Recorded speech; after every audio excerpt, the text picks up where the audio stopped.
ॐ भद्रं कर्णेभिः शृणुयाम देवाः भद्रं पश्येम अक्षभिः यजत्राः स्थिरैरङ्गैस्तुष्ट्वांसस्तनूभिः व्यशेम देवहितं यदायुः स्वस्ति नः इन्द्रो वृद्धश्रवाः स्वस्ति नः पूषा विश्ववेदाः स्वस्ति नः तार्क्ष्यो अरिष्टनेमिः स्वस्ति नो बृहस्पतिर्ददातु ॐ शान्ति शान्ति शान्तिः देवं नारायणं नत्वा सर्वदोषविवर्जितं परिपूर्णं गुरुंश्चान् गीतार्थं वक्ष्यामि लेशतः.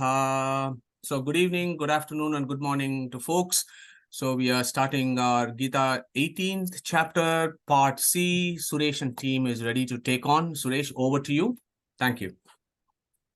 Thanks, Madhuji. Can you hear me well? Yep. Yeah. So we'll get started. Manojavam marutatulyavegam jitendriyam buddhimatam varishtam vatatmajam vanarayuta mukyam Sri Ramadutam shirasa namami. Good morning, good afternoon, good evening to all. We will get started with what is the third and the last part of the discussion on chapter 18. As we have seen, this is a concluding chapter. There's a lot of information, so we will be pressed for time. I would request any questions, please put them on the chat, and we will take the questions at the end. Neetaji had circulated the slides. I think all of us must have had some fun finding answers for the quiz, which were pre-circulated. So we'll get started straight away into the discussion. Where we left off last time was just the conclusion of the discussion on the three gunas. And on this slide, what I have done is I've just tried to summarize chapter 14 and 17, and just to remind us that Sattvic guna is the one that elevates, and the characteristics of what Sattvic food, yajna, penas, and dana are. The tamasic one, the rajasic one is what keeps us at status quo, and the tamasic is the one that pulls us down. And there is, whenever one of those is dominant, the other two get suppressed. So that's where, that's in a very brief about the three gunas. And the other things that we talked about in the first two sessions of chapter 18 were, just for recollection, that manifestation is always due to the interaction of kshetra and kshetrajna. Action, we said, is inevitable. And we need to perform this action with no attachment. And if we do it, that is a way out of bondage. We also looked at and understood that jiva is but a dependent doer, and that the three gunas do impact both our internal and external milieu. And the way out of this bondage is to be able to transcend the three gunas. And Anandji had asked a very interesting question last time as to, yes, one can understand transcending rajas and tamas. Why should we even transcend the sattvic gunas, which are the elevating ones? There'll be few other questions. I mean, to what extent do these three gunas impact us? While it's clear that the forces that are acting on the jiva are due to the three gunas, what about the jivas themselves? And the more fundamental question as to why I am the way I am. And let's see if 1840 helps us understand and dwell deeper into this. The word sattvam is used here, and as I was reading, Bandanji explains that there are at least three meanings to the word sattvam. Sattvam is one of the three gunas, sattva, rajas, and tamas. Sattvam is also a name of Vishnu, as in Vishnu Sahasranama, and it also refers to matter, more specifically the one that moves and has wisdom and is subject to destruction, which in other words means jivas. So that's the meaning in which the word sattvam has been used in this particular verse, where Krishna says that nowhere, either in this Prithvi or in the worlds below, the Atala, Patala, Sutalas, or in the worlds above, right up to the Satyaloka, including the group of devas, is there anybody who is above or exonerated from the influence of the three gunas? So very clear statement and a sweeping statement that Krishna makes to describe the extent of the influence of the three gunas. Question therefore is there anybody above the three gunas? Yes, in Mahabharata we have seen, we do say that the Traigunya Varjitamajam, there's only one person who is beyond the three gunas, and that is Vishnu. And Vishnu himself has said in chapter 4 that he is the one who has divided all of us into Chatur Varnams, the four Varnas. Purusha Sukta alludes to it. Bhagavatam tells us, and it's important to remember when we contemplate on this, that neither the Jivas or the Jiva Swabhavas were created by the Bhagavanta. It's not that he cannot, but he adheres to his own constitution, and he is not influencing, he is not creating, he is not changing the Jiva Swabhava. Madhuji has often reminded us that the philosophy is not for the weak-hearted, but questions do remain as to, is Varna system the same as what we refer to as caste system? That's a question which Anandji will deal with a little later. But then the other question is Varna system applicable to all jivas? While not all schools of thought accept this, but I felt that this is one of the most logical ways of trying to understand to some of the most difficult questions that philosophers have asked. So the question is, and it's also important to remember that this only pertains to non-mukta jivas. This is all of the jivas that have attained mukti. Well, that's a separate discussion. So basically all jivas, whatever Krishna has said in 1840, could be put under three broad classes: the Sattviks, the Rajasiks, and Tamasiks. Fundamentally, Devatas, Manavas, and the Daityas. Now, if we dwell deeper into the Devatas, they could further be classified into Sattvic, Rajasic, and Tamasics. And we would say Devatas, Munis, Pitrus, and Gandharvas. And one could go on like this into dwelling it further and further. And even Brahma, whom we call as Sattva, Sukshma Sattva, has to rely on the Rajasic component to be able to take part in the process of creation. If we look at the same thing amongst Manavas, who are predominantly Rajasics, they could further be classified into Sattvics, Rajasics, and Tamasics. The Sattvics are the Uttama Purushas, the Rajasics are the Madhyamas, and the Tamasics are the Adhama Purushas. And amongst these, and it's only the Uttamas that are Moksha Yogya. The rest of them are not the Moksha Yogya Jivas. And amongst these Moksha Yogya Jivas, the further Sattvic ones are the Brahmanas, the Rajasic ones are the Kshatriyas, the Rajasic ones with a little more Tamasic component are the Vaishyas, and the Tamasic ones are the Shudras. Fundamentally, to say that this system is applicable to those jivas which are Mukti Yogya and not to Nitya Samsaris, Madhyamas, like us. And further, amongst the Brahmanas, there are around 7 different classes. And this is what constitutes our jiva and the nature, our inherent nature is what we call. And as to how Krishna deals with it in terms of duties and what are the characteristics as we go further into this will be dealt with by the subsequent speakers. And with that, I hand over to Anandji to take over about natural attribution of duties and the means of progress. Anandji, over to you, please. Hari Om to Krishna and Ma. Thank you, Sureshji. I'll go back to my first slide.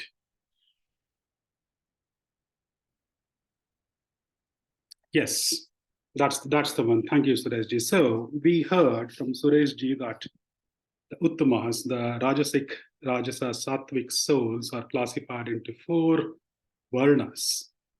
How do we do that? What is the basis of this classification? So you have seen that in chapter 4:13, Krishna himself has declared that Chaturvarnyam Maya Srishtam Gunakarma Vibhagasha, meaning I created these 4 classes based on guna and karma. So each soul has a nature of its own. It's called an innate nature or swabhava, which governs a set of attributes in that particular souls.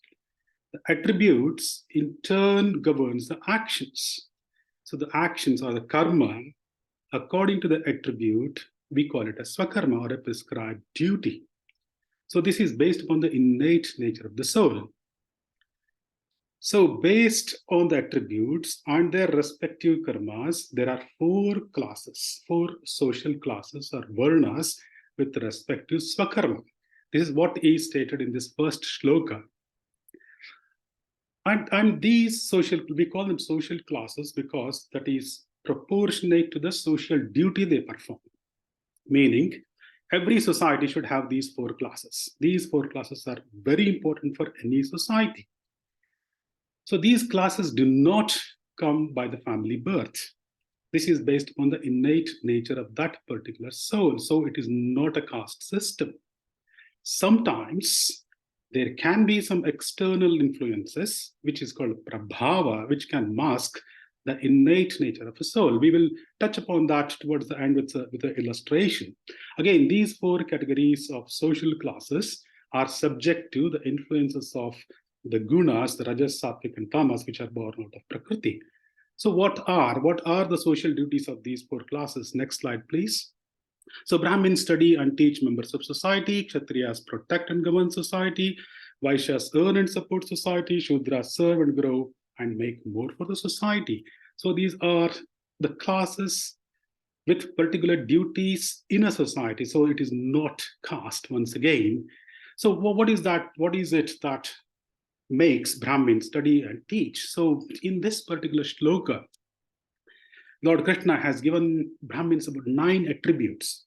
It may not necessarily be 9, there could be more, but these are the 9 attributes, like Shama, which is the tranquility, Dhamma is restraint, Tapa, austerity, Shaucham, purity, having purity of mind, internal, external. Shanti is patience, ability to forgive, angerless, Arjavam, honesty, Jnana, pursuit of the knowledge, Vijnana, deep understanding about the Lord and his qualities, Astika is a strong belief in the supremacy of the Lord. So these are the 9 qualities which are predominantly present in the Brahmins, but they can also be present in the other Varnas. And these qualities make the Brahmins display an intellectual, spiritual, and moral qualities. Next one, please. So these are the attributes of a Kshatriya. In this verse, Krishna says, Shauryam, heroism or valor, Tejas, brilliance or personality, Dhriti, resolve, Dakshate is expertise, diligence or cleverness, Apalayanam, never fleeing from the battle, Dana, charity, displaying a godly disposition, which is Ishvara Bhavascha. Again, these 7 qualities are predominantly present in Kshatriyas, but it can also be present in others. Coming to this verse, wherein Vaishya and Sudras are described, their innate nature, depending upon that nature, the qualities, the karma, agriculture, farming, cow protection, livestock, trading, business.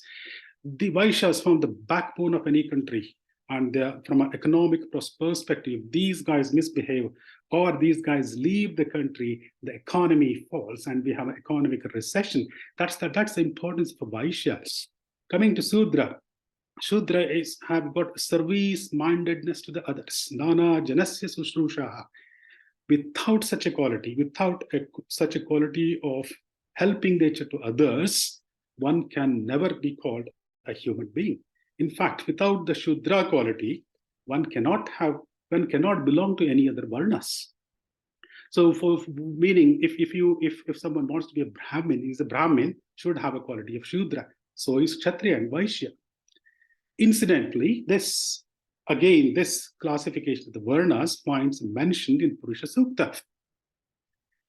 Although the mention there, it's mentioned in a different context, but you can see that the 4 classes are varnas coming from Purush with the different their own karmas or prescribed actions or the swakarmas. If you look at Shudra is represented at the foot. So what do we all do when we go to temple? When we do namaskara, we touch the feet of the god. This goes to show that Shudras are the founding members. They are the foundation of any society. And without Shudras, the whole building collapses. So without Shudras, the whole society collapses. So that shows the importance of the Shudras. Next slide, please. So this message from Bhagavad Gita, linking the inherent nature of the living being to the social duty, is there in every part of the world. It is not unique to India. We are often blamed that in Hinduism that we have created 4 classes. No, Krishna has not created classes. Krishna has said, I have created 4 varnas, and these classes of people are important to any country. Without even one of them, the whole society falls or the whole economy falls. In fact, Mananja says this is a beautiful scientific classification of human analysis. So I have given a small illustration to query about whether when one is a Brahmin by birth or by the qualities. This is a beautiful story. Due to the lack of time, I'll probably be rushing it. So we have this story about the butcher Dharma Vyadha, wherein this comes in Vanaparva of Mahabharata, where Rishi Mark to Yudhishthira. There is a Brahmin there, deep in meditation, well-learned scholar. Suddenly, right in front of them, there is a tree on which 2 birds are fighting over a piece of fruit. That disturbs this Brahmin. It should not, but it disturbs the Brahmin. Brahmin opens eyes, gets very angry. Again, this is not a quality of Brahmin that gets angry. So he stares in anger at the birds, and the birds get burnt. That should not happen on a Brahmin. Anyway, so the Brahmin has now got an ego. Now he is also hungry. He goes to a house and says, Bhavati Bhikshandehi. The lady of the house is attending to her ailing husband, or I think the child. So there is a small delay in giving him the alms. So, but she nevertheless, she comes with a little delay and apologizes to this Brahmin. Brahmin, in his fit of anger, stares at her. And the lady says, please, Brahmin, don't stare at me. I'm not the bird to get burnt. Brahmin is stunned. He's amazed. His ego comes down. He says, lady, how do you do this? How did you know that? What is it that you do? The lady says, look, I don't do anything. Major, I do my own swakarma. I do my duty with honesty, and I do it with a great devotion and as a worship of the God. And that's how I have learned all this from a butcher in the forest. His name is Vyadha. Please go to him. He will give you more details. So the Brahmin goes to the butcher, and the butcher, I'll cut short because I'm running out of time. The butcher's once he sees him, he says, oh, that lady has sent you, is it? And Brahmin is again stunned. Later, it so turns out that the butcher says is, look, whatever duty I do, whether it's not a mean duty, it's the spirit with which I do. The concept behind the karma is more important than what I do. And that it is dharma and virtuous deeds and conduct which makes a Brahmin, but not by the birth. Next one, please. So I'll leave this to all the members of Satsang. These are the characters. Look at Vedavyasa, look at Vidura, look at Ravana. Think of their attributes, think of their works, and try and figure out for yourselves, what are they Brahmins by birth? Are they Brahmins by their deeds? Are they Brahmins by their attributes, etc., etc. Next slide, please. So I move on to the next 2 shlokas, which I have clubbed together because they give the same meaning. Almost they summarize the meaning. Here, Lord Krishna says, devoting oneself to own prescribed duty based on swabhava, swakarma, alongside the complete faith in the Lord's supremacy, one attains siddhi, which means one attains moksha. And this is applicable to all 4 social classes. And the first person to say this was Acharya Madhva. Which means if these classes, these varnas follow their own duty, they will reach moksha. How easy is that? It's not all that straightforward. What comes here is, as the 18th chapter where Krishna is summarizing everything, he is going to link this with the doctrine of Karma Yoga. I'll be on the same slide, Suresh, for a minute. Karma Yoga is linking it to the doctrine of Karma Yoga, and there are several prerequisites to this to attain moksha, which Shushrut-ji will be perhaps elaborating that in the ensuing verses. One small point to note: in Vishnu Sahasranama Phalastuti, There is this shloka, Vedantako Brahmanasya Kshatriyo Vijayi Bhavet Vaishyo Dhanasamriddhisya Shudro Sukham Apnya, which means all four social classes are eligible to recite Vishnu Sahasranama, and by reciting that they can reap the benefits corresponding to their varnas or the classes. Again, it shows that all the four social classes are eligible. Next one, please. So here, this is the doctrine of Karma Yoga, where the Lord is saying, if you do your prescribed duty, that is karma, alongside Jnana Bhakti. Karma, Jnana, Bhakti are inseparable. That's why I have represented there. So if we do that with the faith in Lord's supremacy, without desires of fruits of action, as Naham Karta and as a worship of the Lord, this entire karma will change to Karma Yoga, and Jnana becomes Jnana Yoga, Bhakti becomes Bhakti Yoga. And if you dedicate all this to God, you may reach moksha. I say here may because even then you need the grace of the God. Next slide, please. So the next two verses, which I'm going to touch briefly upon, is, so Lord Krishna says here that if one performs swakarma, a prescribed duty, imperfectly, that is still superior to performing non-swabhavik karma or paradharma perfectly. He goes to say that no one will be tainted with the sin for performing swakarma based on their innate nature. Why should he say that?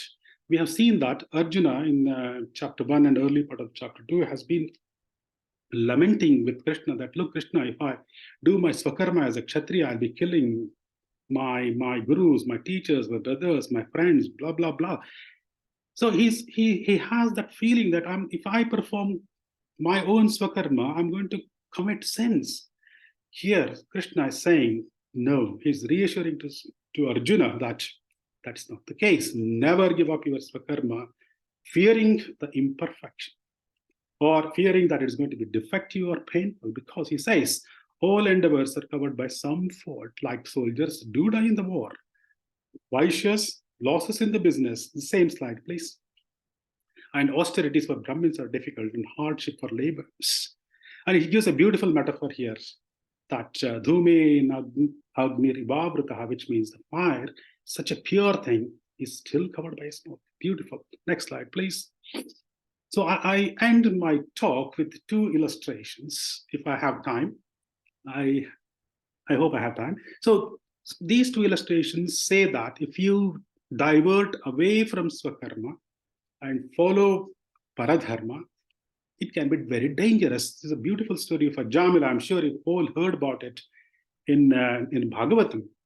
Ajamila is a born Brahmin. He has got all attributes of a Brahmin. He has got parents. He's looking after the parents. He's got a wife. He's doing all the Brahminic rituals. Once in the deep forest, he comes across a couple in romance. There it goes. He gets all that cascade reaction, which Krishna mentions in chapter 2. Kamat sanjayate krodha, krodhat bhavati sammoha, sammohat smriti vibhramaha, smriti vibhramshat buddhinasha, buddhinashat pranashidi. So basically to say that cascade reaction kicks in and he becomes deluded totally.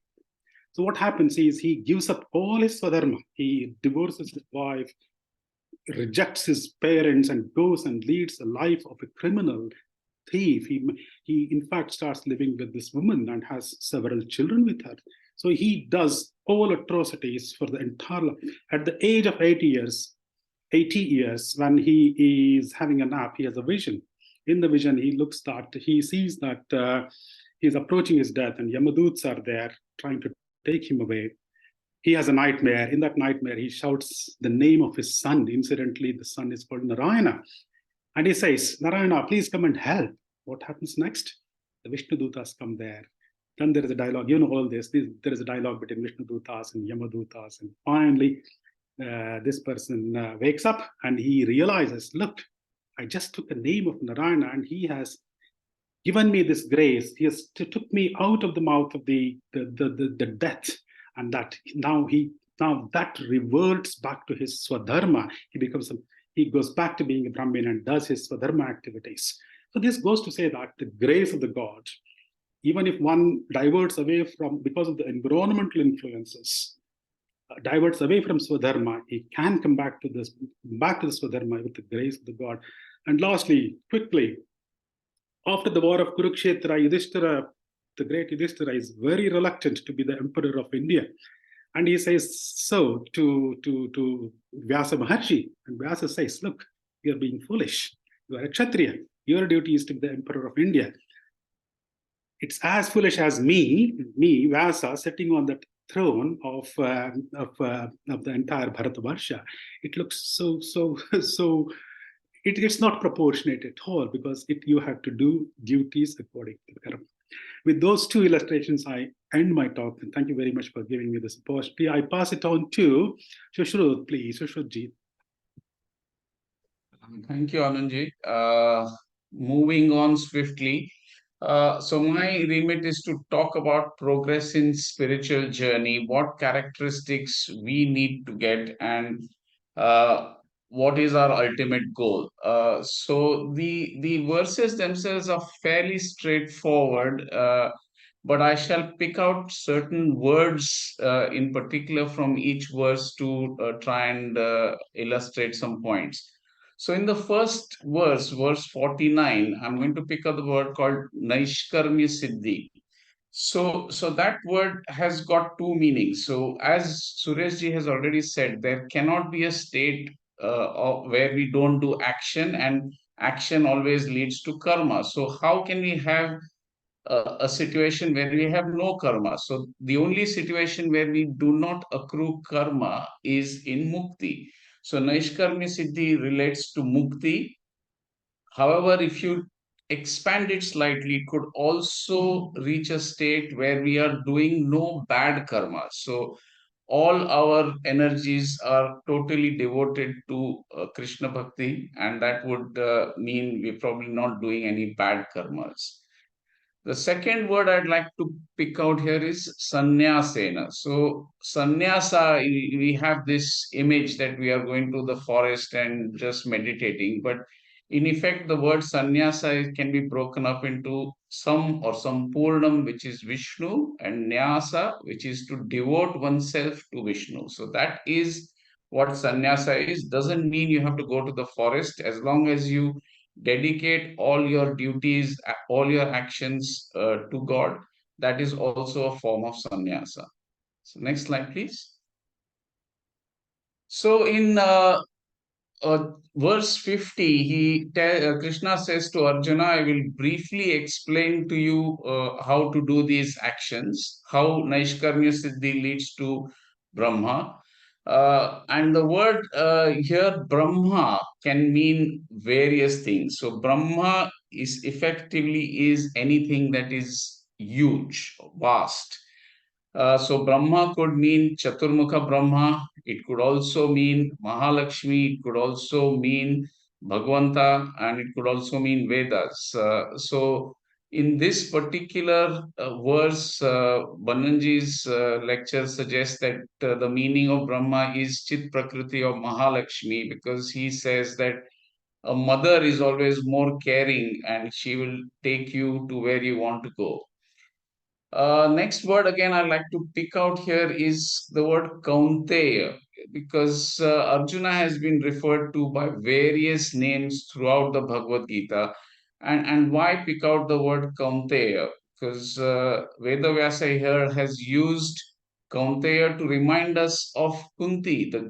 Her great attributes is Drudha Sankalpa. So what we need here is a steadfast mind in order to follow our convictions to lead to moksha.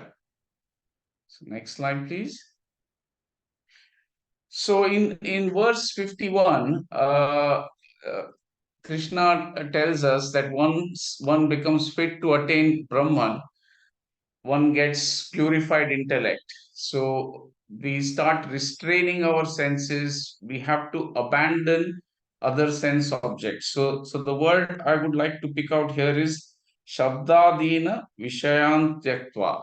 So we have to detach ourselves completely and not be distracted. It is very easy to get distracted when there is sounds around. You immediately look, even if you're sleeping lightly and there is a sound, you will wake up. So when we are concentrating our mind on Bhagavanta, we should not get distracted. We need to cut aside everything else, cast aside our desires, raga, dvesha, vidushacha, and become childlike. So also the analogy that comes to mind is in one of the previous verses, it is said that one should become like a tortoise. So you withdraw your senses inside the shell so that you are not distracted and you're protected completely. Next slide, please. He then goes on to tell us what one needs to do. So he has mentioned the word Vivikta Sevi, which means one has to be in solitude.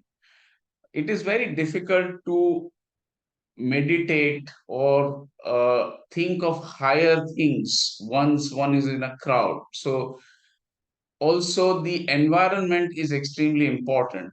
If you are surrounded by a pure nature, like very recently we were in Krishna Valley, we couldn't think of anything other than Krishna. The environment makes a huge difference. So Krishna has suggested that we should try and get to such places where there is solitude so that we can think of higher things. The second thing he mentions is eat light.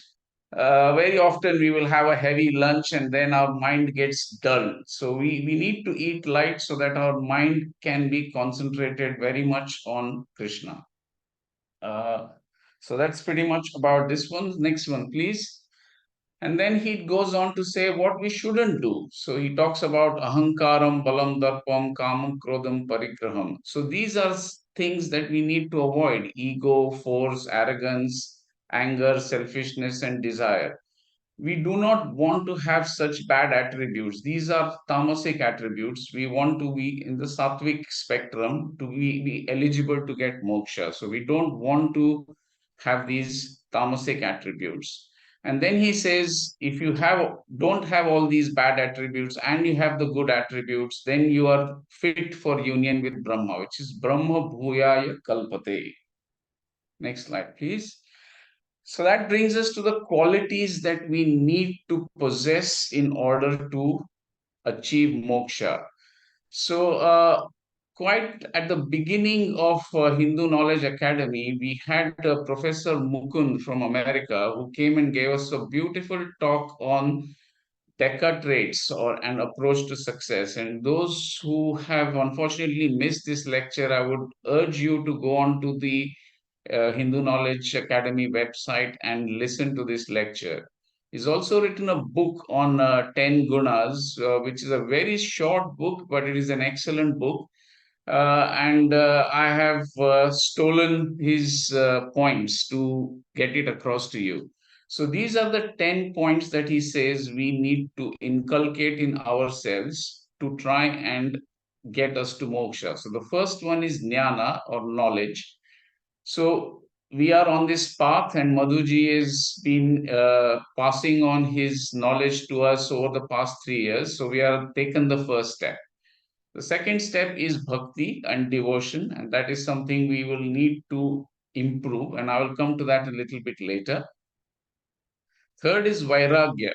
Vairagya is detached attachment. So we need to try and let the smaller things in life fade away into insignificance, and that is vairagya. It is not to say that we just get completely detached from what our work and family, but we need to try and look at the bigger picture. Number 4 is prajna or awareness of the truth. So we need to, we all have a sixth sense or intuition which invariably tells us to do the right thing, and we need to try and awaken that sixth sense. Number 5 is Medha Shakti, the ability to make good decisions. And that again will come from knowledge and devotion and prajna. So all these things will allow you to make the right decisions, to choose between the good and the bad.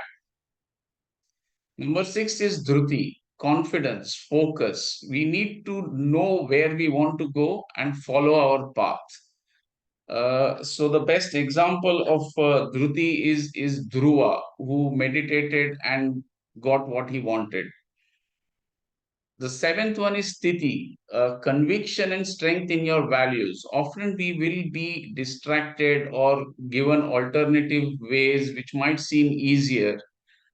but we need to stick to our strengths and our conviction. What we know is right, we should follow it. And a very good example of that was Prahlada, where he was told by his father Hiranyakashipu not to believe in Vishnu, but he did. Moving on to point number 8 is yoga, which is a balanced life. So we need to take the good results and the bad results. We are not all perfect. We are going to get bad phases in life, but we need to take that as Bhagavad Prasada, and it will help us improve. We need to get an equanimity in life. Number 9 is Prana Shakti, the energy to succeed. So we need to feed our mental energy and to try and achieve higher things in life.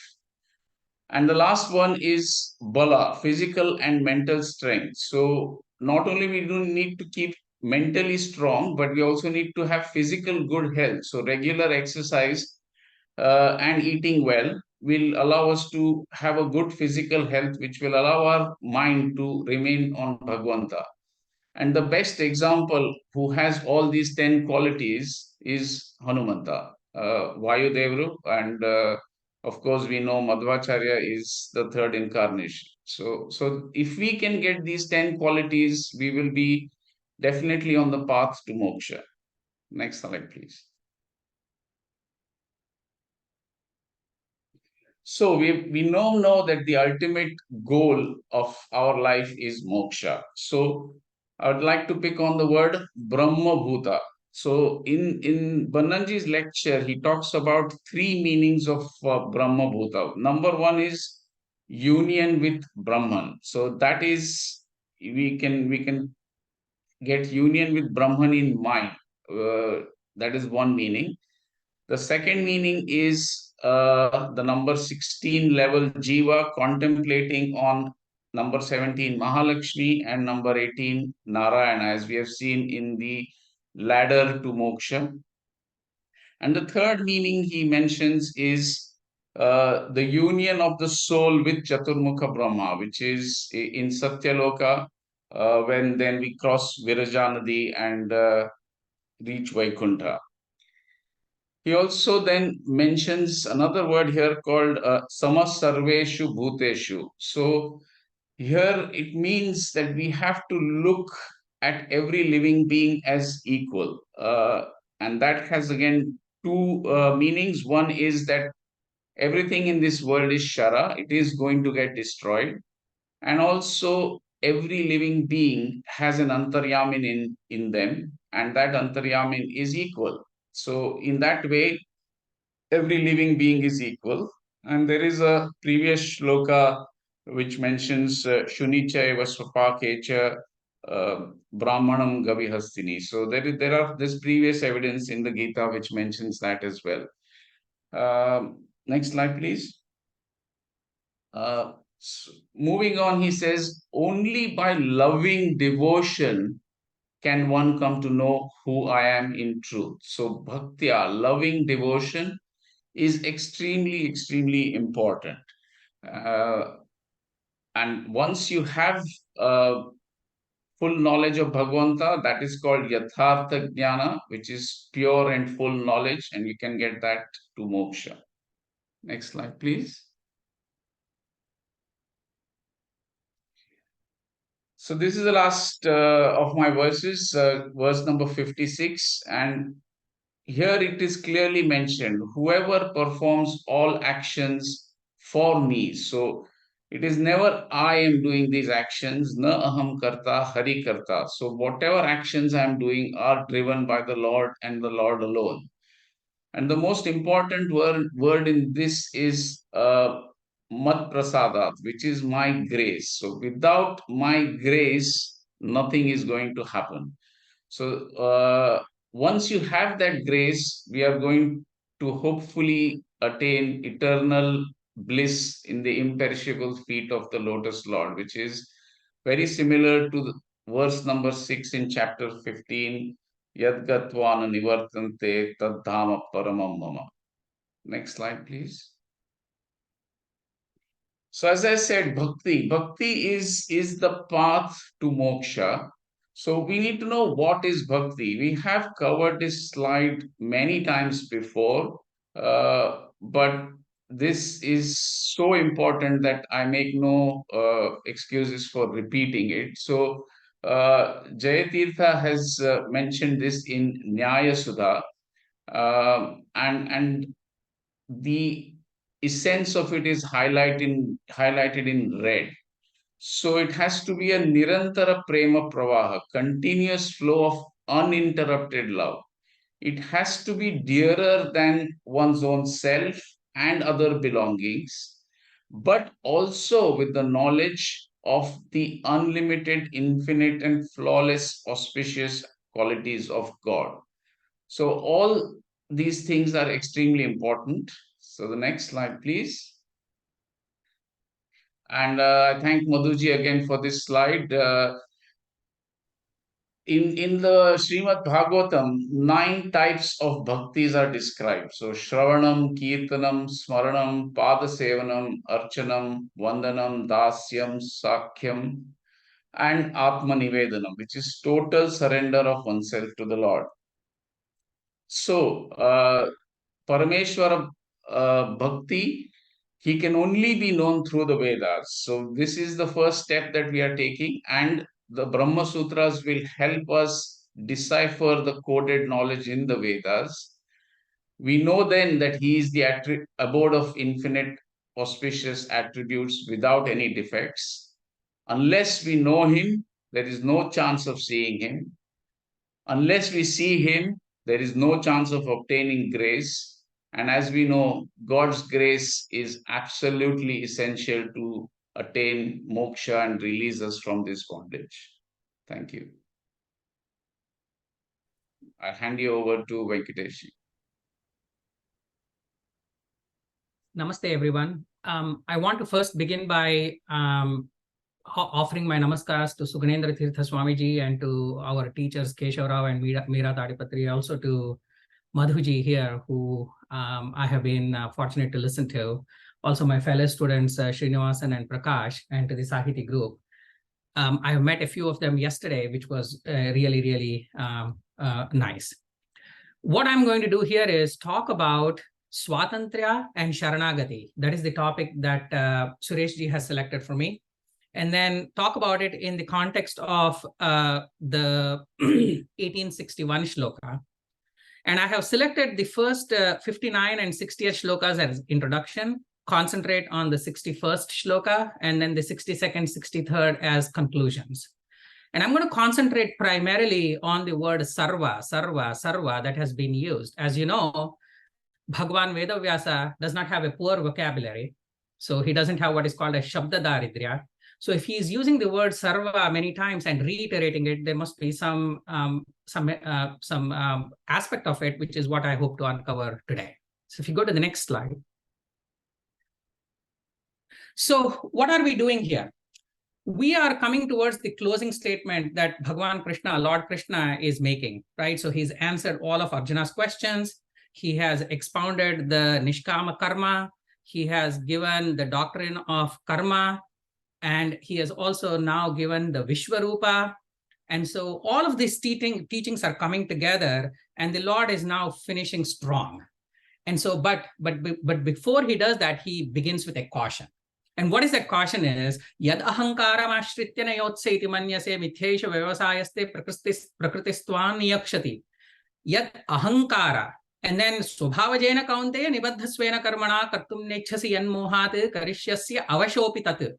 Moha and ahankara are words that he is focusing on. He says, ahankara is swatantra bhrama.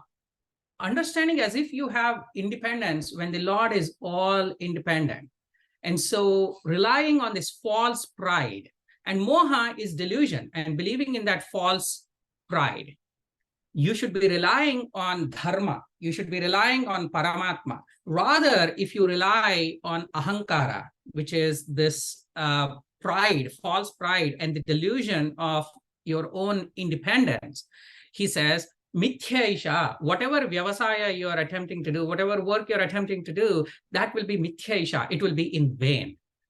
And in this particular place, we talk about prakritihi tvam niyokshati. Prakriti, because the word niyokshati is in singular, prakriti means in this particular case, Ishvara Ichha, Bhagavanta's Ichha, the Lord's will. The Lord's will is what is the eternal free will.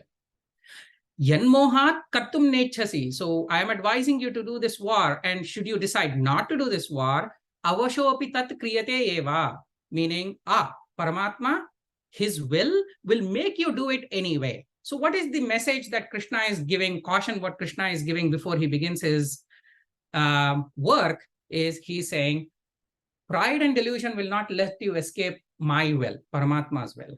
You will do as he wills, meaning as Paramatma wills. So if you go to the next slide, the question that is there in everyone's mind right now is the Lord is saying to Arjuna, you will do what I will you to do. So the natural question that comes to us is just Arjuna subject to Paramatma's will, or is everyone subject to Paramatma's will? And so this is where that word sarva comes in so very strong. It says sarva, sarva, sarva, meaning everyone, everywhere, always is subject to Paramatma's will, no exceptions. And so this is one of the shlokas that comes in and describes it strongly. It says, Ishvara sarva bhutana hriddeshe arjuna tishtati bhramayan sarva bhutani antararudhani mayaya. And it is reflected in the Shvetashvatara Upanishad. I know Madhuji likes it. I like it too. Other people like it. Eko devas sarva bhutesha gudha sarva vyapi sarva bhutantaratma karmadhyaksha sarva bhutadhivasaha sakshi cheta kevalo nirgunasya. Sarva, sarva, sarva comes in many, many times. And so what I decided to do was to follow Raghavendra Swami of Mantralaya, where in Tantra Deepika and in other places, he uses the same word and then he is able to place the word back and forth and then creates a more complete meaning without having to rely on other references, of which there are many. So the word sarva, Ishvara sarva. So you call it sarva Ishvara. Sarva Ishvara, and Ishvara has been defined by Sri Shankaracharya as Ishanashila Narayana, by Ramanujacharya as sarva Niyamaka, Vasudevaha, and of course Acharya Madhva has described him as Vishnu. So there is no difference of opinion about Ishvara. Sarva Ishvaraha, meaning there is no one higher than him. Sarva Shaktitaya, meaning when Ishvara is present at any place, he is present fully. Purnamidam Purnamadaha. So when Ishvara is present fully. It's not like a small part of Ishvara is present. He is present fully. Sarva Ishvaraha, Sarva Shaktitaha, Sarva Bhutanam. In all bhutas, because there is the word bhuta has been used there as all chetanas, and because in the war there is a whole bunch of horses, elephants, all of those. We are going to be introduced to the Ashwathama elephant, which Bhima kills and then leads to Drona's beheading. So sarva bhutanam, all the animals, all the individuals, everyone, the Lord is controlling them. How is he controlling them? Hriddeshe, he's sitting in their hearts.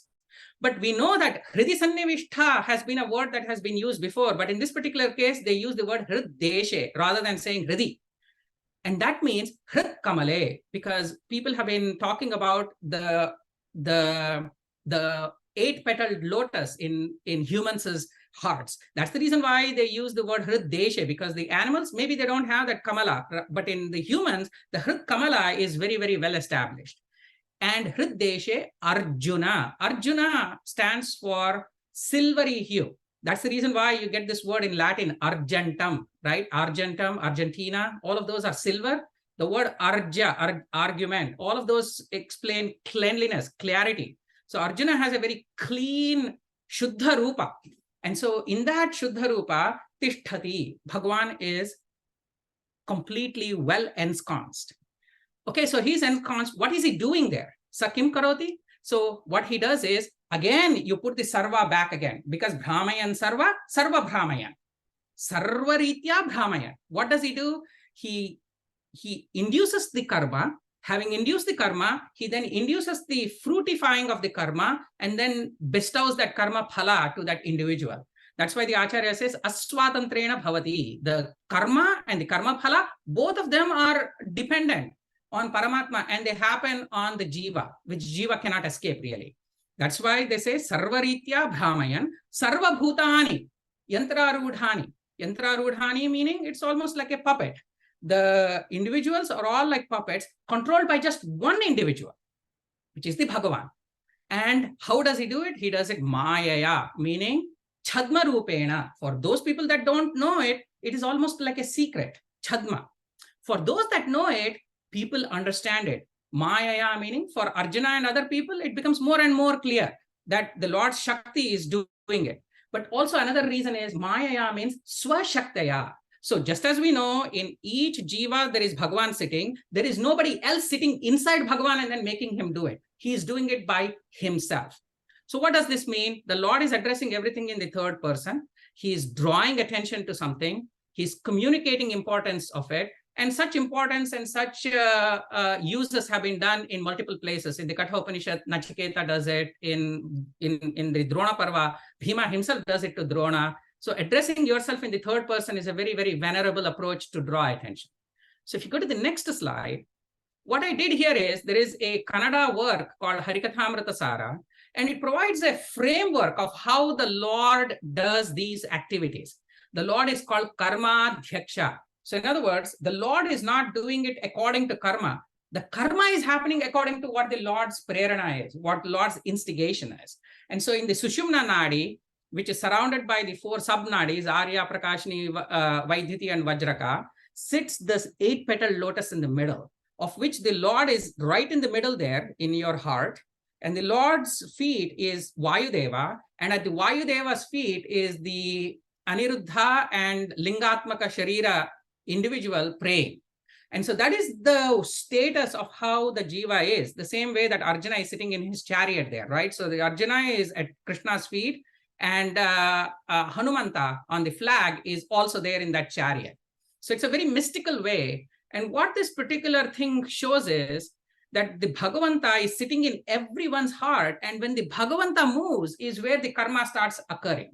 So when the Bhagavanta moves into the north portion of the lotus, then you get dharma buddhi. In the south, you get anger, resentment, and pride. If you go east, then you get punya karyas. And if you go west, you get the fun and humor, and so on and so forth.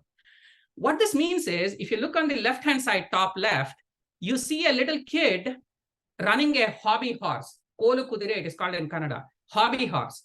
So the hobby horse is actually not going anywhere. The kid has to carry the hobby horse. So also when Paramatma is sitting on Garuda and he's going and trying to extricate, not trying, but will extricate Gajendra, it is not as if the Garuda is carrying Paramatma. Paramatma is sitting on Garuda and then dragging Garuda also, just like this kid is driving the hobby horse.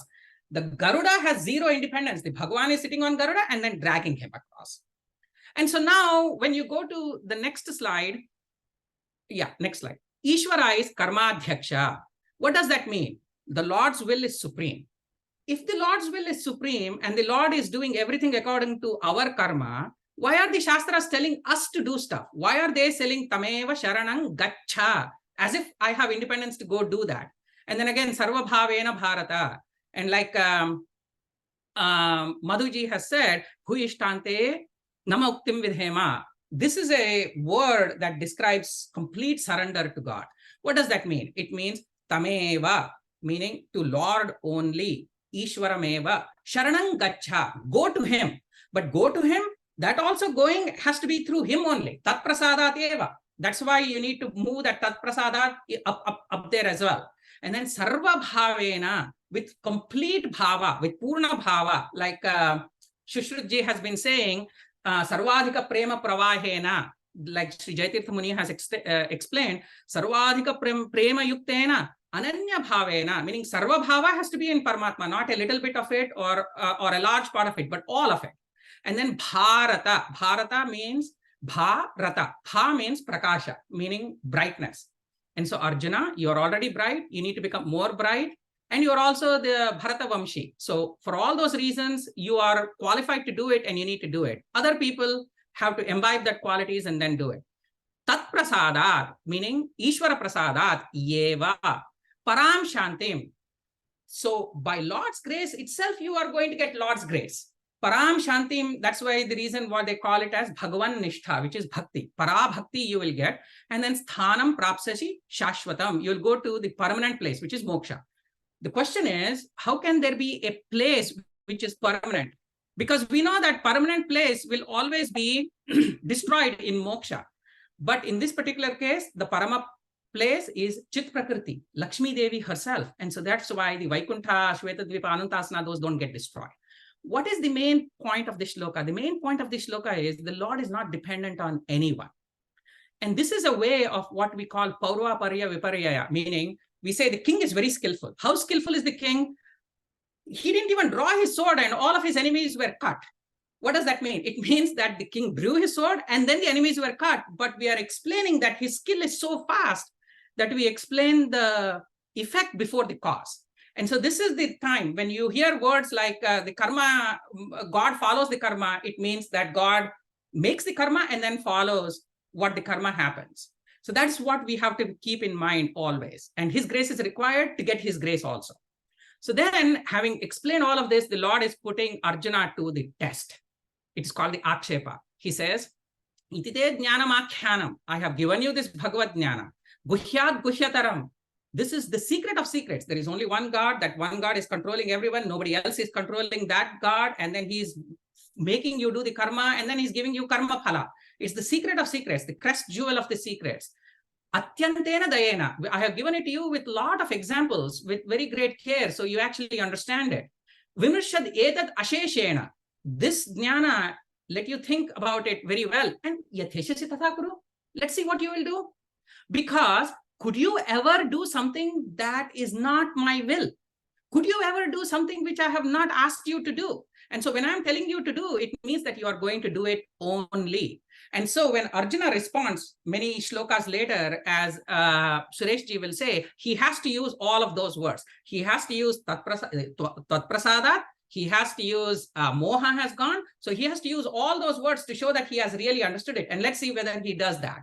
And so with that, I will conclude it. If you go to the next 1 or 2 slides, there is nice translations that are available in English. I encourage you to look at them. And I have put them here for you. And the next slide, this is a really nice book.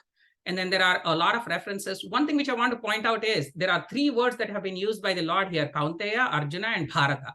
Kaunteya to indicate that he is his Kshatriya Swabhava, Arjuna for his clarity, and Bharata because his desire for understanding. Those are the qualities that I think the Lord is asking us to embrace.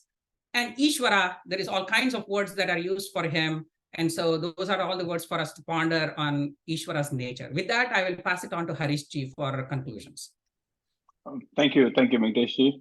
So this gets to the final conclusion in this adhyaya, and it is spoken by Sanjaya. And sometimes, in this conversation between Arjuna and Krishna, we sometimes lose track that it is Sanjaya who's also witnessing this along with the two that are having the samvada. So. In conclusion, what Sanjaya is really saying is that he's recognizing and acknowledging this wonderful conversation, Adbhuta Samvada that he calls between Sri Krishna and Arjuna, and he's so enamored by it, so thrilled by it, filled with a lot of bhakti that he actually experiences this Roma Harshanam, right, which is where your hair is standing on end, and it is one of the. It is also supposed to be one of the experiences that you have when you are filled with a lot of emotion and a lot of bhakti towards the Lord. So he feels that. He also acknowledges that he's able to experience all of this because of the grace of Veda Vyasa. So this is, as was mentioned previously, a very secret of secret, crest jewel. He was able to experience just like how Arjuna was, thanks to the grace of Veda Vyasa. And then there are 2 shlokas where he remembers that he is constantly thinking about this again and again. So there's 2 things that he has seen. One is this wonderful conversation, the Adbhuta Samvada between the Lord and Krishna, Lord and Arjuna. And also the wonderful cosmic form of Sri Krishna, which is described in detail in in the Vishwarupa Darshana. So he is basically just summarizing that he has experienced all of this, and is constantly thinking about both the form and the dialogue that happened between Krishna and Arjuna. And then he concludes. If you go to the next page, Sureshji, with the shloka that is very popular, which is Yatra Yogeshwara Krishna Yatra Partho Dhanurdhara Tatra Shir Vijayo Bhutir Dhruvanitir Matir Mama. And this is also a shloka that comes up in the Falashruti of Vishnu Sahasranama. And in at a very tactical level, this means that wherever there is Sri Krishna and there's Arjuna, that's where you're going to have opulence and victory and prosperity and righteousness and all of that. And in some ways, he's indicating to Dhritarashtra that where there is Arjuna and Krishna, that's where the victory is going to be. But also, you can think of a much deeper meaning of this shloka, which is that we all have elements of Arjuna and Krishna in us, and if we are able to think about the message of Gita as the bow, and Arjuna as someone that is doing the karma, and Krishna being the source of knowledge and source of action and all of that, then if we are able to align those three things, then there could be the same opulence and vijaya and bhuti in our lives as well. So that's how he strongly concludes it.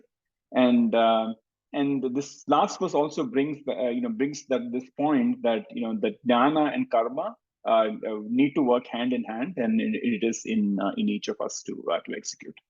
So with that, I know we are at time, so I'll actually transition over to Suresh and Madhuji to offer some key takeaways. So thank you all. Thanks, Harishji. So we now, as we head towards the end of the discussion of this chapter, we've dealt with almost each and every shloka, and it will only do justice to address some of the shlokas and this part. So looking at shlokas 56, 57, and 58, fundamentally what Krishna is telling us is that just dedicate all your duties to me with firm meditation, and you will overcome all difficulties. And he has a caution for all of us. And if you don't, you will perish. So two things I thought I will just pick up quickly from these three verses is why only to me. And when we did chapter 9, we've talked about Traividyas and Bhagavatas. The Traividyas, those who just take the superficial meaning of the Vedas, contemplate, but pray for only Swarga and fruitive action.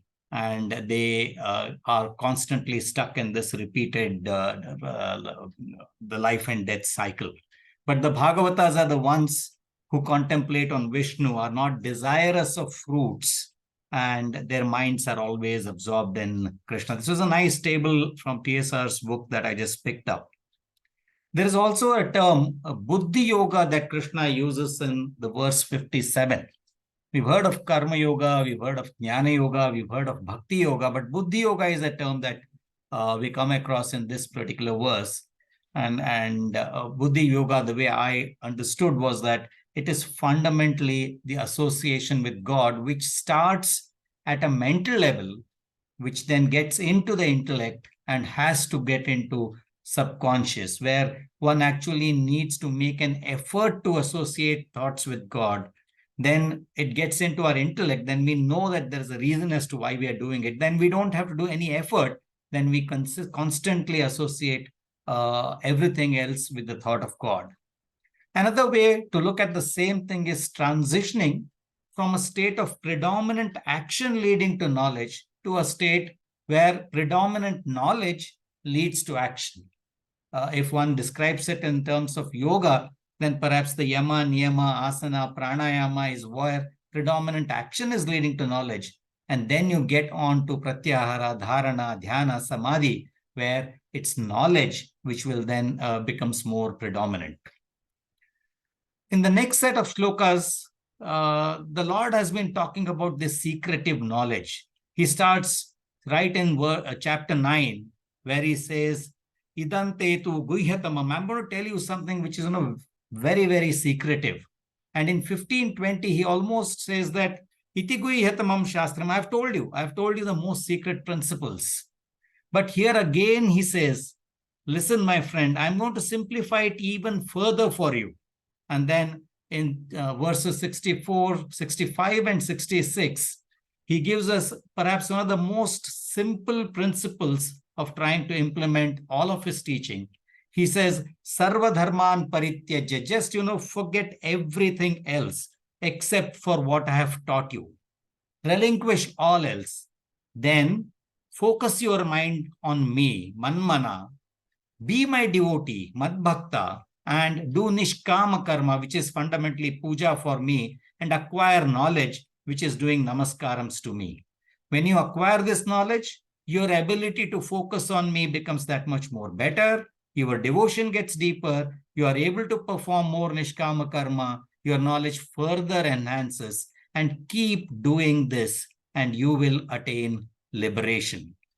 And as to who are eligible to proceed on this path is what Krishna tells in verse 67, where he says that one should be willing to serve with me, one should be austere, one should be devoted.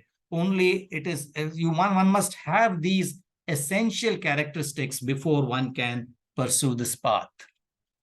But a question will still remain as to what is there in it for me.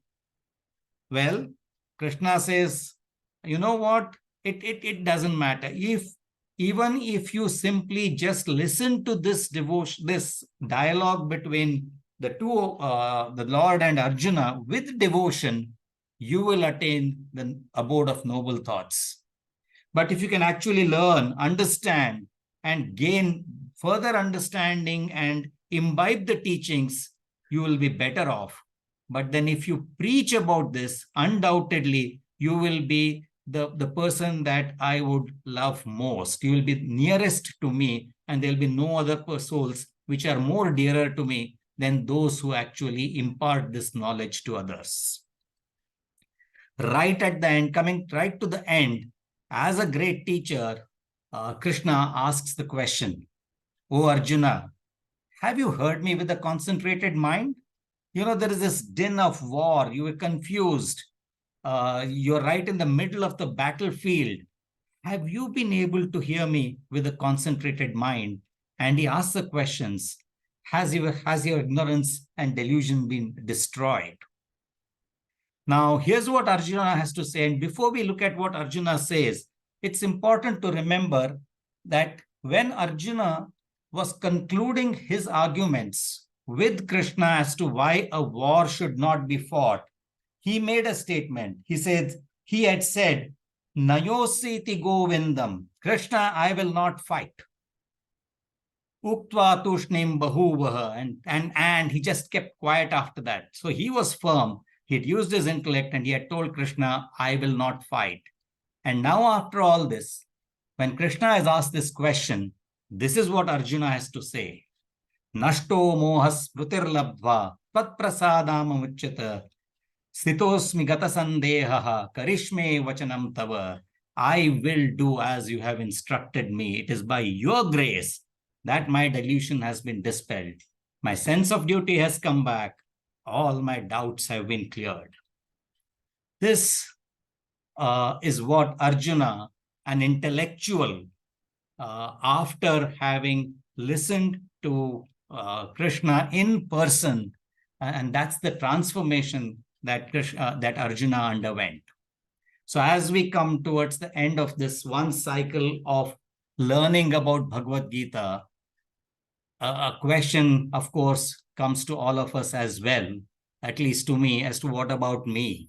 Now that we have taken part over so many weeks about trying to understand Bhagavad Gita, where do we stand? Perhaps that's the question each one of us will have to ask for ourselves. Maybe our understanding has increased a little. We have become a little more knowledgeable, and perhaps we start again and pursue our own paths as we understand and as we contemplate. So with that, we actually come to the end of the discussion on chapter 18. The next part will be quiz, which Neetaji will take over. And after that, I'll request Madhuji to share some thoughts, his closing comments, and the next steps that we would be taking. So thank you all, and over to Neetaji.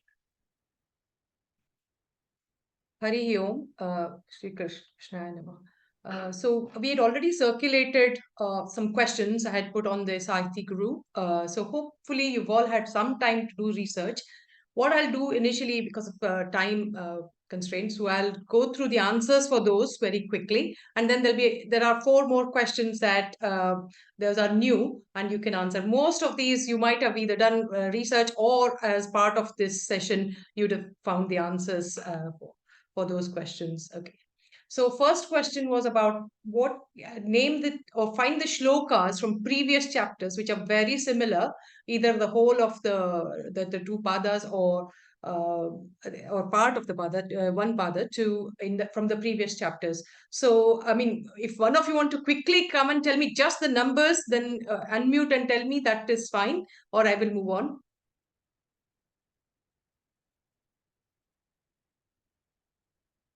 Okay, so the answers are, the first one, Shreyan Swadharmo Viguna Paradharmas Tvanushthitat, that is 335, so 3rd chapter 35. And the second, Ahankaram Balam Darpam, same as in 1618. Manmana Bhavamad Bhakta Madhyaji Mam Namaskuru, like Suresh was mentioning in this last slide. So 9th chapter 34, in quite famous shloka. Samam Sarveshu Bhuteshu 1328, and Guhyatamam. This word has been used a few times in the past. So the key ones are 9th chapter for shloka and 1520. Okay, so next. So second question in the homework was, what does Sri Krishna say, or he says not to offer Gita message to whom? 4 types, and which shloka? Anyone? Again, this has been covered in the section in today's session as well. So yeah, next slide. So the answer was not to those who are not austere, who are not a devotee, not interested in serving Sri Krishna, and also who's a person who are envious of Sri Krishna. And the shloka here is 1667. Okay. Third question, Sanjaya. So who was his guru, and what 2 things he was remembering and rejoicing again and again? Yeah, next question answers that. So again, the answer was in this section of the Gita, Veda Vyasa. His name does come in the verse 1675, where he says Vyasa Prasada. So, and the second thing, he was really excited about 2 things. One is hearing the dialogue between Sri Krishna and Arjuna, and also seeing the Vishwarupa, which is a Rupa of Sri Hari. So what are the meanings of these names? I hope you've had again time to research that. Achyuta, Vasudeva, and Parantapa. Answers, please. Yeah, Achyuta, we've done this before a few times. Imperishable, or the infallible one.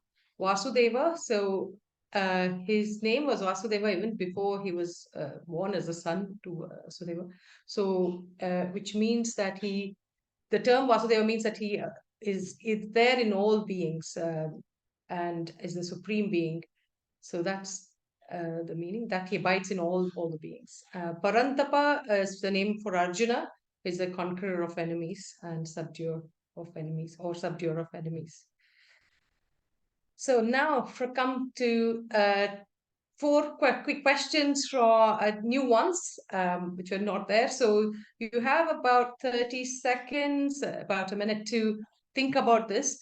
What is this compared to in this chapter? And I'll give you a hint. This was presented by Anandji in today's lecture.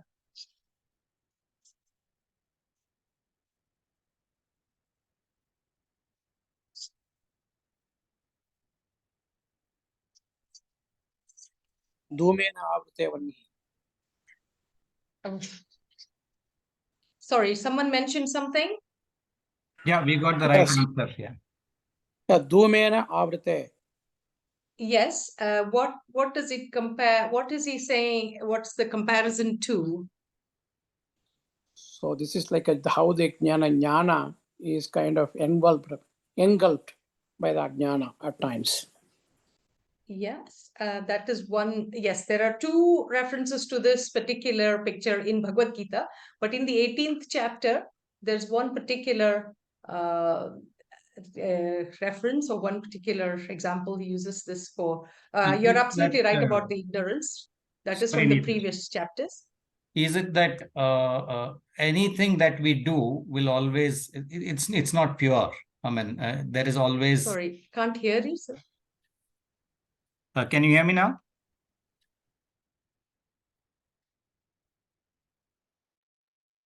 Sureshji, we can hear you. We can hear you, Sureshji. Yeah, sorry. So not sure if we lost. Neeta, can you hear us? Can you hear? Can everyone hear me? Yeah, we can. Can you hear us? Can you hear me? Yes, now, yes. Yeah. So yes, Suresh, please. No, I was just saying, is it in the context that anything that we do, I mean, we can't do pure action as mortals, as humans. Whatever we do will be enveloped with a karmic imprint or something. So is it in that context? Not to, yes, partly. Anandji, do you want to take this on? I mean, all the endeavors have some sort of a fault, so one should not be put off with this karma, thinking that I'm going to commit some fault. No, even if you commit that fault, it is much superior to performing the karma of others. So the meaning, the essential meaning is swakarma. The swakarma is important, however difficult or however defective or painful it is. Yes, that's right. So that I know the other examples everyone else shared is similar. They are correct, but from previous chapters. So in this one, this is what this is comparing to. So it says sahajam karma kaunteya sadosham api na tyajet sarvaramba hi doshena dhumenagni vrivavrataha. So whatever defect there are in our swakarma, you have to still do it. That's what it means. So every job has some problems, isn't it? So we still do them, do it as our job. Okay, next question. So what three things Sri Krishna asked us to do with Bhagavad Gita knowledge? What do we have to do? I think the clue is in that picture, and I think it was mentioned in the sessions. Which is Shravana Manana Dhyana. Dhyana Manana, yes. Shravana Manana Dhyana, that is listening, contemplation, and meditation. Yes, those three things. One of them, yes, listening. Someone else has put in the chat, share. Teach and share. Teach and share. So two things are covered. Yeah, Dhyana is also covered. Manana is covered. Did someone say Shravana? Yeah, so you did say Shravana, so all three are covered. So listen to it without envy of Sri Krishna and study the Bhagavad Gita. So if someone's studying Bhagavad Gita, that is considered as Jnana Yajna. So so studying that, Jnana Yajna is the highest possible yajna you can do, and impart this knowledge to others. It's nice to know, it's nice to listen, nice to study, nice to understand it, but it's also very important to impart it to others, and that's how the knowledge spreads. And actually, by imparting it, you learn more. So by teaching someone, you learn more. Okay, next question. So there are three people I've put in here, Bhishma, Dronacharya, and Vidura. I mean, who did not do his own duty or swadharma? Let me give you a clue. This was during war. So during the period of war, who did not do his own duty according to their swadharma?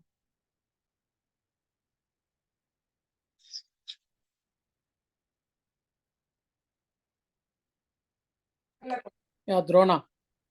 Drona. Okay, who's saying Dronacharya? Want to explain, please? Someone said Bhishma as well. Someone said Bhishma, but people who have said Dronacharya, please can you explain why? Yeah, because his by birth is Brahmana, so waging war is not for him. He can teach. Yes. He did Yes. teach Shastra, Astra. That is right, but not waging war. That's correct. Yeah, absolutely right. Yeah, thank you. Anandji, you've got your hand raised. Yes, Anita. So birth by birth is not necessarily important. What is important is the attributes of a Brahmin. So Dronacharya, not only by birth but also from an attributes point of view, he had all the qualities of a Brahmin. He should have followed his Swadharma. Instead, he takes on the dharma of a Kshatriya and starts teaching a variety of things. I think that's the right answer, that Dronacharya probably did not follow his Swadharma. Yeah, that's right. Yeah, so you're right. So not by birth, but by what he was teaching. He was teaching the skills, but then he entered the war, isn't it? That's the thing. It's not. He was actually fighting in the war. Pradneshji, you put Bhishma. Was there some? Is that something you wanted to mention? No, I could be wrong because you asked specifically in the context of this war. What I meant was he should have walked out when the Draupadi was derobed, and that is where he has moved away from his righteous duty, but not in the context of war. So sorry for that. Yeah, no, that's right. That's why I wanted to clarify in context of war, which I didn't type it in the question before. Okay, next question. Actually, one other interesting could be, it's probably both Bhishma and Drona. Vidura did it right because he knew what was right, what was wrong. He did not want to stand with Adharma. He walked away. Wherein Bhishma and Drona, knowing what is Dharma and Adharma, still stood by the Adharma. That is wrong. So in fact, that in a way, that is against Swadharma. Absolutely. I think, yes. Yes, I did put this question knowing that there'll be a good discussion around this. So thank you for that. I think that's clarified a lot of things for everyone. So yes, this is the context, etc. So last one was quite an easy one. Sanjay was thrilled listening to dialogue between Sri Krishna and Arjuna. How do we know that? What is the statement? It's in this part of the chapter. That tells us that he was very excited. I think Harish 74. It says he says Roma Harshanam is his hairs are standing out. That's correct. Yes, that's absolutely right. Where else have we heard this word Roma Harshanam? It's coming in 11th chapter. 11th chapter in the Vishwarupa Darshana. As well. Okay. And similar when that was slightly different, but Arjuna when he was scared. Exactly. Yeah. Roma. That's okay. So yes. So Sanjay says Roma Harshana. It's just 474. Okay. I think that is those are the few questions. So that ends the quiz. Shri Krishna. So thank you all for your interactive, making it very interactive and taking part in this quiz. Thank you. Thanks, Neetaji. So thank you. So before I hand over, I see some 10 chat messages. Shushruth, can you just please look at the chat messages if there are any questions? I'm not able to visualize the chat messages for some reason. I think they predominantly answers to the quiz questions. Okay. So in which case, I'll stop sharing the screen. Thank you all. It's been an exciting and a learning experience. We did the chapter 18 over 3 sections. So thanks to all people who participated and contributed to a very interactive and I guess a significantly deep contemplation on chapter 18, which is right at the ends when trying to go back and refer to rest of the things that were discussed in the course of Gita. So thank you all. We've completed one round of Gita. And with that, Madhuji, handing over to you. So Sureshji, thank you so much. Yeah, wonderful session. So I was going to say, Suresh, I think what we have done is, and I have to say thanks to you actually, because 2.5 years ago, you actually said, let's do Gita chapter one by one. So you were the one who started the whole process of Gita, because we were just focused on Upanishad Chintana, and of course Gita is a summary and essence of all the Upanishads. So I think the plan next is, this Gita Chintana is for life. Just because we have done it once doesn't mean we are all experts. This is probably will take us many births even before we understand the depth and the knowledge of Gita. And as you know, Acharya has, our Srimad Acharya has said, Gita has got 10 meanings at least. Yeah, at least 10 meanings.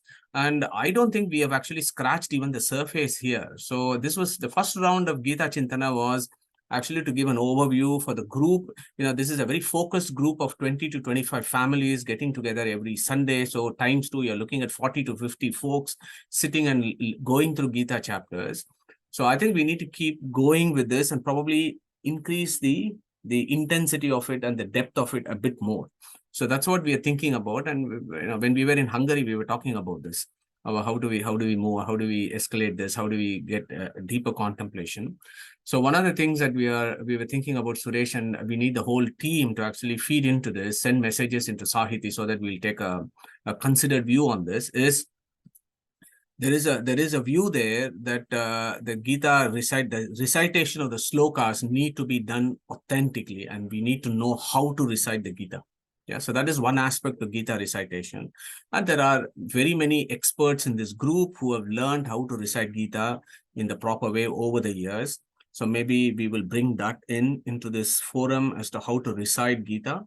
And then we go back to chapter 1 and keep going back again and again. So chapter 1 to 18, and probably dwell with chapter 1 in a greater detail. So we have, again, as I said, we scratched through the surface last time. So we take up each chapter in great detail. And as we do the chapter, we also learn how to recite the verses of the Gita. And what may be really useful is, and again, many of folks in this group actually know Gita by heart. And I can tell you, I was embarrassed because the chap in Hungary who was driving the ox cart actually knew the Gita 700 verses by heart. And we were all a little bit embarrassed that here we are sitting there, we don't know the Gita, and a Hungarian guy actually recites it so well. So I think that is the aim here, how to recite the Gita, memorize the Gita, and of course, go into deeper contemplation is what we should do. And I would very much look forward to a critical mass, a critical team that coordinates and leads these sessions, and then and that will really work. I think everybody can feed into it. So that's what I'm thinking, Suresh, at this point. And that's what the whole group was thinking about when we did our Vedic retreat. Okay, so on that note, I'm going to thank everyone again, and I mean, really wonderful that we've spent the last 2 years doing 18 chapters of Gita. So we will restart Gita in about 3 to 4 weeks' time, Suresh, I think, once we've got a format and a presentation and the times when we are going to do this. I will come back and mention this to the rest of the group. And as I said, we need everybody's input into this. Please feed into your ideas and thoughts as to how we can improve the Gita Chintana.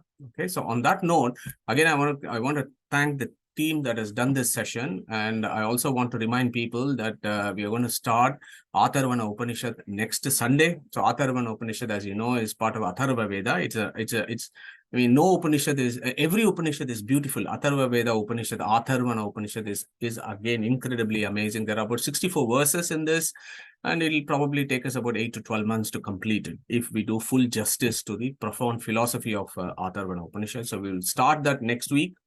And then I'm hoping that we have enough time for folks to actually do a revision seminar of Isha Upanishad that we have done. That's as a team, each one of us takes some verses, only 18 verses, right? So not many. And we do a revision course on Isha Upanishad in about 3 to 4 weeks' time. So that's the thinking at this point. Very much welcome. If anybody has any further ideas and thoughts at this point, please.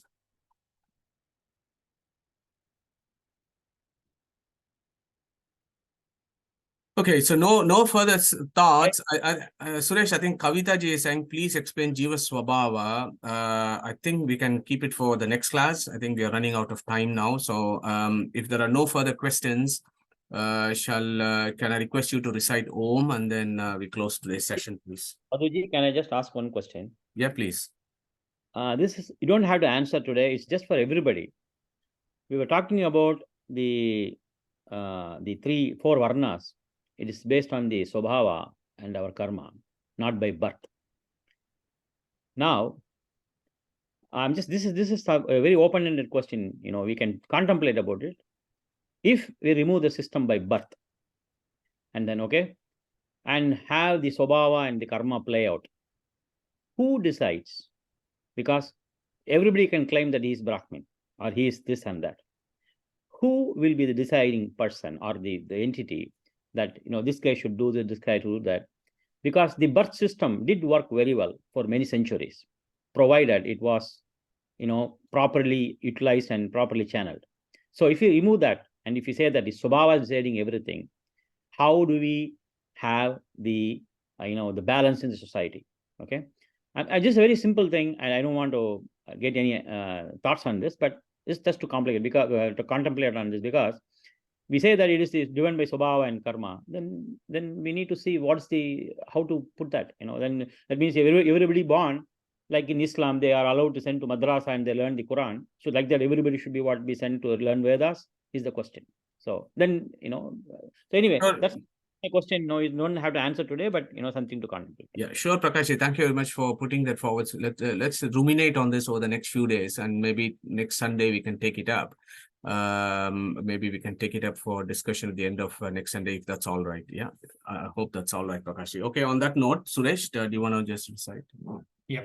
So we'll just close with a prayer. Manojavam Marutatulyavegam Jitendriyam Buddhimatam Varishtam Vatatmajam Vanarayutamukyam Sriramadutam Shirasa Namami.